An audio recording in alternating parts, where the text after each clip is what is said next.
Hai Smart Investor, seperti apa isu fundamental yang harus kita perhatikan dan bagaimana dampaknya ke pasar? Kita akan membahas dalam video kali ini. Ya, seperti biasa, terlebih dahulu jangan lupa subscribe, like, dan share video ini untuk mendapatkan informasi terupdate dari PT Valburik. Ya, Smart Investor, di sini telah hadir Pak Ardi. Apa kabar Pak Ardi? Baik Ibu Ika. Untuk isu fundamental apa yang perlu diperhatikan minggu ini Pak? Dolar mengalami minggu yang beragam terhadap mata uang dunia dan juga harga komoditas pada perdagangan minggu lalu. Dolar Amerika Serikat terkoreksi dari level tertinggi dalam 2 minggu seiring imbal hasil obligasi pemerintah Amerika Serikat yang juga koreksi. Emas mulai beranjak naik tapi harus melewati dan tutup di atas 1760 untuk memudahkan kembali ke area 1800. Dan harga minyak berpotensi kembali ke area 60 dolar. Sementara itu harga saham mulai berfluktuasi seiring dengan jelang laporan keuangan perusahaan di Amerika Serikat. Dolar Amerika Serikat masih menarik bagi investor di tengah ekspektasi pemulihan ekonomi Amerika Serikat yang lebih cepat dari perkiraan, di mana ruang kenaikan suku bunga The Fed makin mencuat di akhir tahun ini. Lalu apa yang akan jadi perhatian pasar minggu ini Pak? Masih sama dengan perdagangan sebelumnya, di mana fluktuasi yield obligasi pemerintah Amerika Serikat masih menjadi perhatian dan juga penggerak utama atas dolar Amerika Serikat.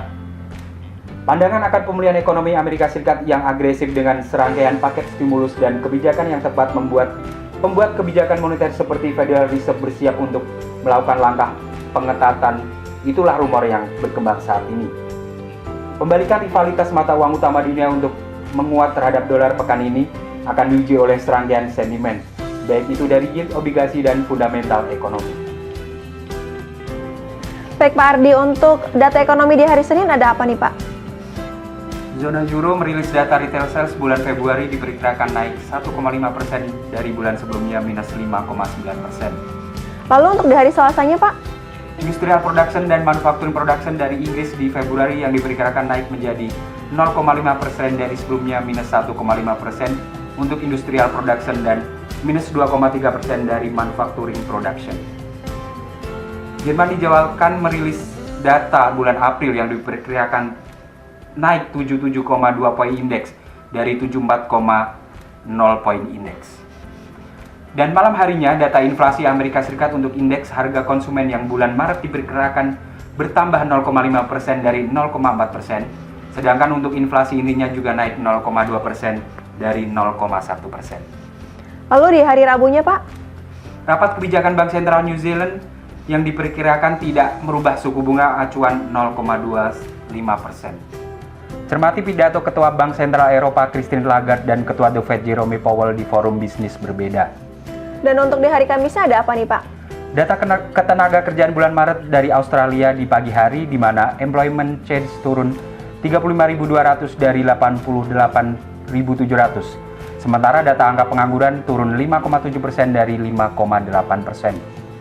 Data mingguan Amerika Serikat initial jobless claim jadi perhatian juga karena diperkirakan adanya penurunan sebesar 703.000 klaim pengangguran dari 744.000. Dengan memperhatikan data retail Amerika Serikat yang diperkirakan naik 5,3% dari minus 3,0%. Lalu di hari Jumatnya Pak? Data GDP kuartal 1 Cina yang diperkirakan tumbuh 18,3% di bulan Maret dari sebelumnya 6,5%. Sore harinya, inflasi zona euro yang diperkirakan tetap pada 1,3%. Baik Pak, untuk aset-aset yang bisa diperhatikan minggu ini seperti apa Pak? Euro USD masih berhasil bertahan di atas pada 1.1840 karena akan membuka euro bergerak ke kisaran area 1.1930 sampai 1.2000. Sebaliknya penutupan kembali di bawah 1.1840, maka tekanan makin dalam euro ke area 1.1700 sampai 1.1800. Kemudian GBP USD 4 sesi perdagangan mengalami penurunan secara beruntun, di mana akhir pekan kemarin GBP bertahan di atas area 1.3670. Penutupan di bawah area tersebut akan memicu kejatuhan lanjutan dan berpotensi bergerak pada area 1.3500 sampai 1.3700. Sebaliknya kembali closing di atas 1.3830 akan coba dimanfaatkan GBP untuk kembali ke 1.3900 sampai 1.4000.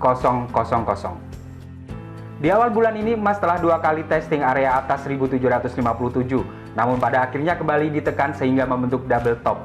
Bila pun rebound kembali berlanjut, maka potensi yang cukup kuat harus ditembus dan dipertahankan di atas area 1760 karena akan membawa emas untuk membuka range di 1770 sampai 1830. Sebaliknya, penembusan 1720 dan 1660 akan menghantam emas ke kisaran 1600 sampai 1640. Ya sobat investor, yield obligasi masih menjadi pergerak penguatan dolar Amerika Serikat dan diperkirakan masih akan berlanjut pekan ini. Dengan tidak mengesampingkan data inflasi Amerika Serikat dan retail sales, cermati sentimen data dari Eropa dan Inggris juga.